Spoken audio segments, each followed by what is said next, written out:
If you watched last week, you saw when we did our last stop in the US.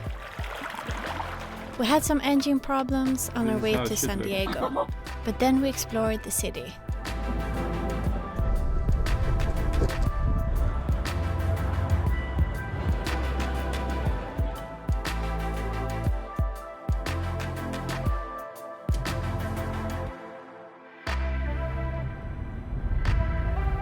So we're at this public dock here in San Diego.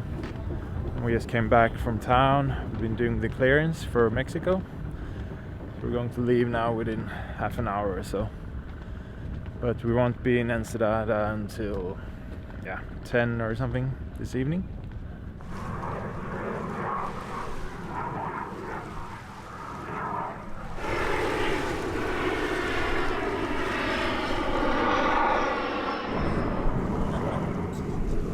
That is crazy. It's like feels like they're gonna rip your heart out. It's like everything is just shaking.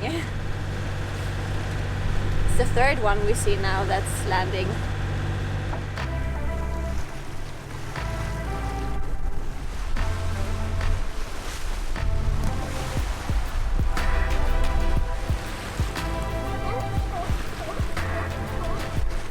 We're heading out of the channel now. That goes out or leading in and out to San Diego Bay. We're already on the right course, just gonna continue straight on this course heading south, and we have around I think it's 55 to 57 nautical miles, so we will arrive after sunset, but that's no problem. It's super straightforward to the marina we're going to. The marina is called Marina Coral, and I have to start thinking in Spanish now again. I haven't spoken Spanish in what is it?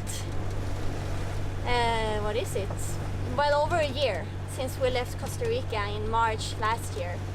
So when you don't use a language for a while, you kind of get a bit rusty, and it takes a while to get into the rhythm again. So I should start speaking Spanish now with you on maybe the whole day, and I will get into it.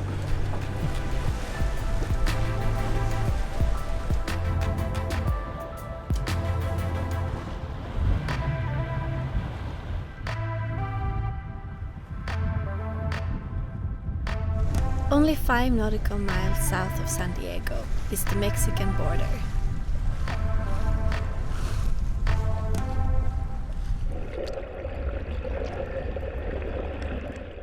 Yeah, we got some quite nice sea breeze. 8 to 10 knots of wind from the west. So it's a local thing. I guess it's pretty hot in over land. It gives us some wind. It's a bit cooler out here at sea. And it's afternoon now, so the wind is slowly starting to pick up a bit, because the land has been heating up all day. Because this is just a local thing. If you go further out, there's probably not a lot of wind, or the little wind there is from the north. And right now the wind is really from the southwest. So that's nice. I was counting on that we had to go by motor the whole day today. So it's nice when you get some sailing instead. Malin is taking a nap down below, and we have around 36 nautical miles to go to Ensenada, so about halfway from San Diego.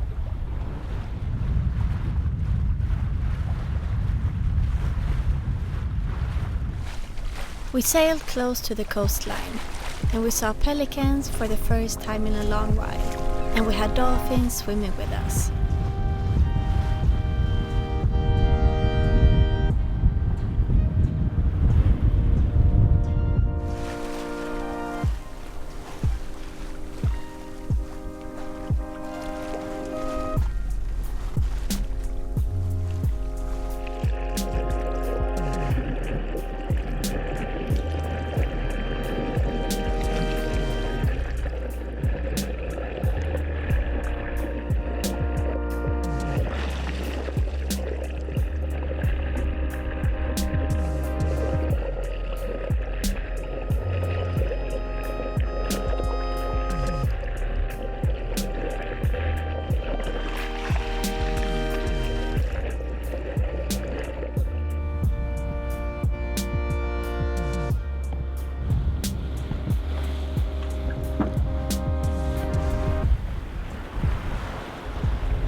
We spent the afternoon listening to podcasts, watching the villages ashore and the boats around us.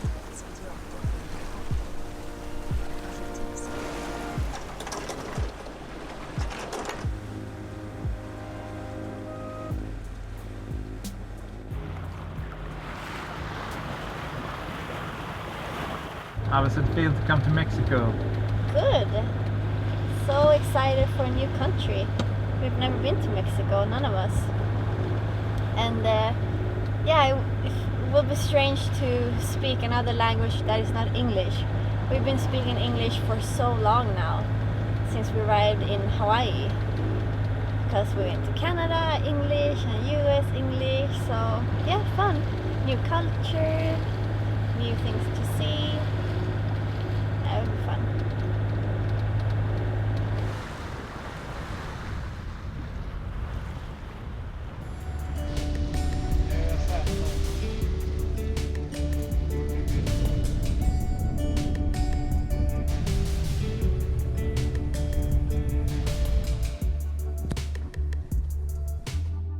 Marina Corral is located in the northern part of Ensenada. It's a combined hotel and marina, with good security, a well-maintained marina, and it's outside of the hustle and bustle from downtown. So we're on our way to check in, and probably we're going to move as well to another spot. Pretty tired today. I don't know why, really.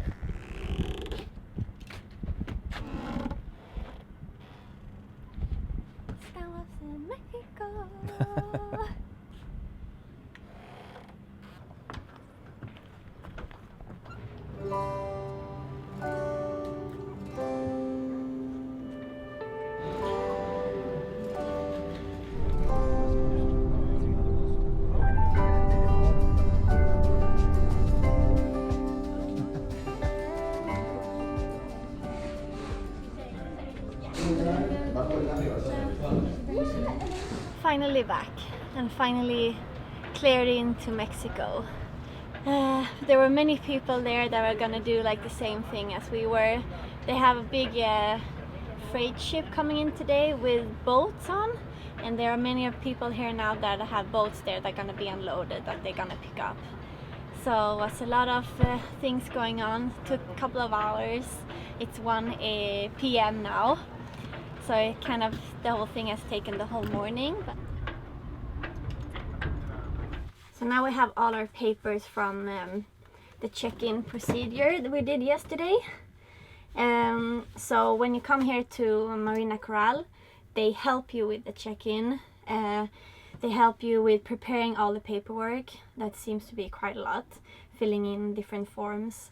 And then they drive you to the main port. It's about 10 minutes or even less, just close to downtown. And then they kind of guide you in there. So they have gathered all the offices, the different authorities in the same place. So you just go from one window to the next, and they will guide you and tell you go there now, sign there. So that was a big help actually.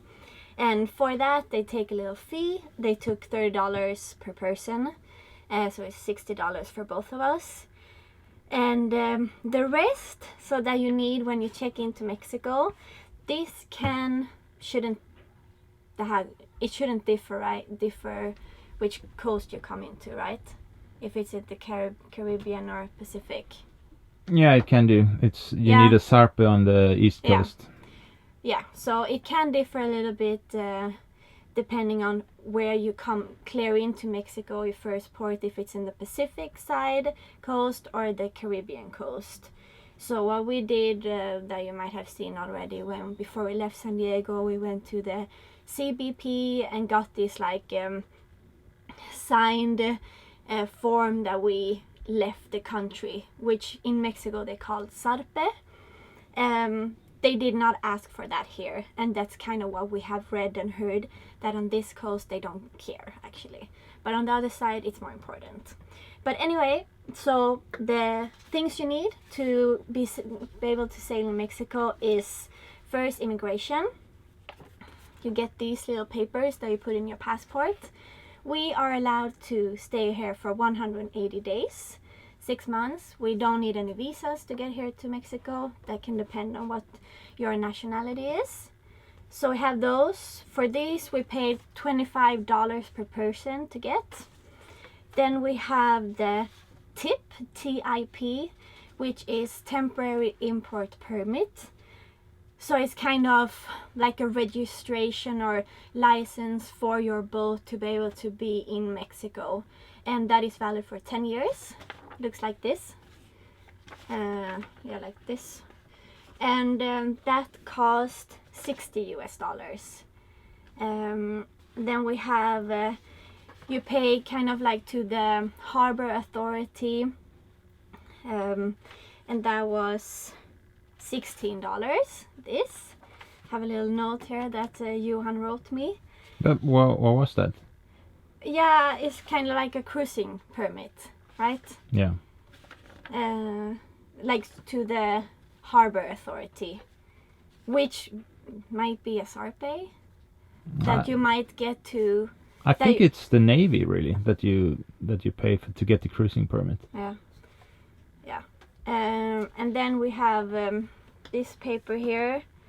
What was this now? I think it's the same. It's just the same. Yeah, like it's like a crew list, and I think this is what you need to get in, like when you travel when you cruise within Mexico, when you go to the bigger ports, you need to visit this authority to show this and get a new one. You can also get, we heard from other cruises that have been here for a while, that you make a list like with your end port, and then you just say several ports in between, so you don't have to state all the ports you're gonna visit, because you might not know that. And then we have the last one, which is, what was this? Another paper. Let me see. Oh, that's the crew list. Okay. Yeah. Belonging to this. Yeah, so it's really just the TIP and the cruising license. And immigration. Yeah. Yeah. So, yeah, in total, with the fee for the marina, we have, was it $180 in total for both of us. A little bit of money, definitely not the most expensive country we've checked into. So yeah, I think it was good. It was good to get the help from the marina. A little waiting time, but they were really like fast and yeah, easy. So yeah, that's it.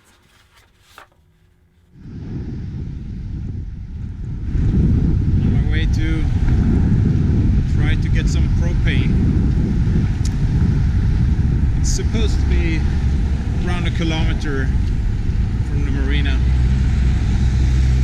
but it's not very.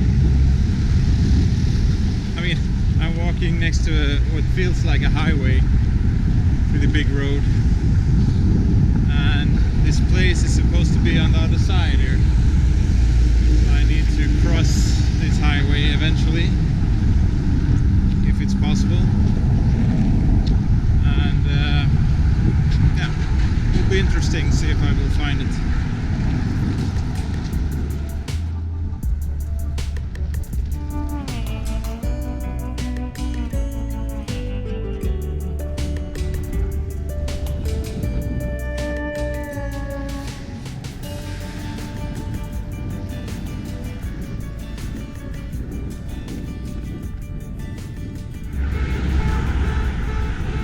I found it.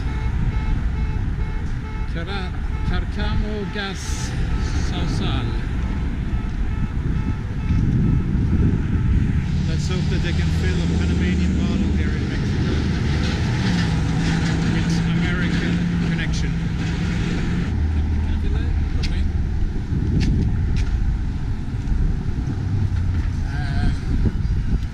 It's a Beason, okay? Countries, they don't accept these new glass fiber bottles. In the US we had a lot of problems, a lot of filling stations, they wouldn't accept it for some reason. Yeah, that went pretty smooth. They just filled the bottle, no questions asked, and it cost me for 6 kilos around 12-13 pounds. Cost me 120 Mexican pesos, which is around 6 to 7 American dollars. So, good price. Now I'm just have to get back to the marina without getting myself killed here on the highway. My experience is that this with filling different bottles in different countries is mostly a problem like in Europe and in the US, where the regulations are a bit more strict, I guess. In most other countries they will just find a solution, even if they don't have the exact same fitting. They will just try to make it work anyway. So, but I could say that having an American bottle like we have now, it's a Panamanian bottle, but the connection is American, has been a real benefit on this side of the Atlantic, in the Americas. In Europe, I don't know really if this would have worked with the American bottle. We used to have a French bottle on the boat before with a quick connector. That worked okay, also in Spain. But as soon as we crossed the Atlantic, we had big problems with that bottle. So we decided to change. Because there was no threads, so you couldn't really make an adapter. You could order one, but we decided it was cheaper to just buy a new bottle in Panama.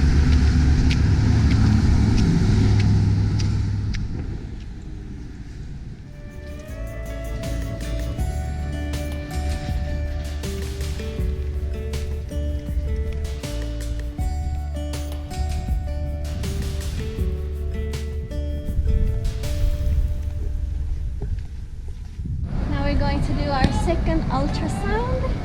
I found a place, I googled around, found a good place. So the ultrasound will cost us 130 pesos, which is about $750. So it's a big change from the US. So yeah, we're super excited.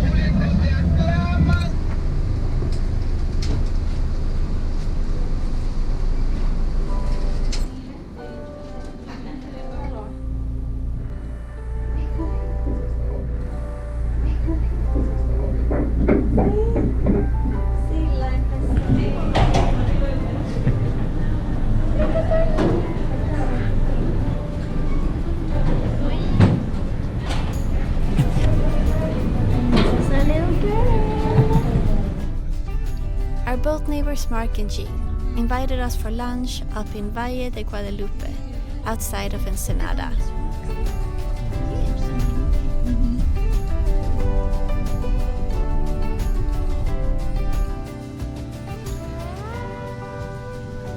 So pizza for lunch. The valley is known for its wine district, with many vineyards, restaurants and hotels.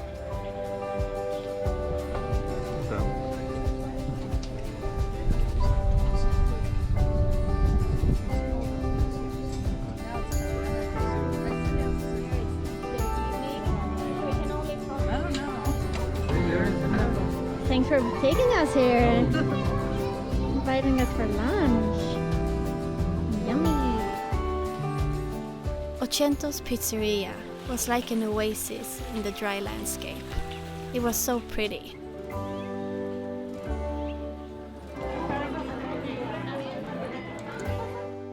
Thank you for watching. Please subscribe if you haven't already, and stay tuned for next week's episode.